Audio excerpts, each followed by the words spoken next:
அனைவருக்கும் வணக்கம்.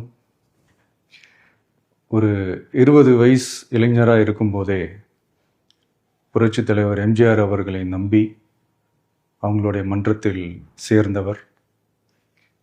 அந்த சின்ன வயசுலேயே எம்எல்ஏ என்ற ஒரு பெரிய பொறுப்பை ஏற்றவர். அதுக்கப்புறம் அவருடைய அந்த பயணத்தில் அந்த இயக்கத்தின் இருபெரும் தலைவர்களுக்கு ஒரு பெரிய நம்பிக்கைக்குரியவராக அரசியல் களத்தில் இருந்தவர். இப்படி 50 வருஷமாக ஒரே இயக்கத்தில் இருந்த அண்ணன் செங்கோட்டையன் அவர்கள் இன்னைக்கு அவங்களுடைய அரசியல் அனுபவமும் அவங்களுடைய அந்த அரசியல் களப்பணியும் நம்மளுடைய தமிழக வெற்றி கழகத்திற்கு ஒரு பெரிய உறுதுணையாக இருக்கும் என்ற நம்பிக்கையுடன் இன்னைக்கு அவங்களுக்கும் அவங்களோட இணைந்து பணியாற்ற நம்மளோடு கைகோர்க்கும் அனைவருக்கும் மக்கள் பணியாற்ற வரவேற்கிறேன். நல்லதே நடக்கும், நல்லதே நடக்கும், நல்லது மட்டுமே நடக்கும். வெற்றி நிச்சயம்.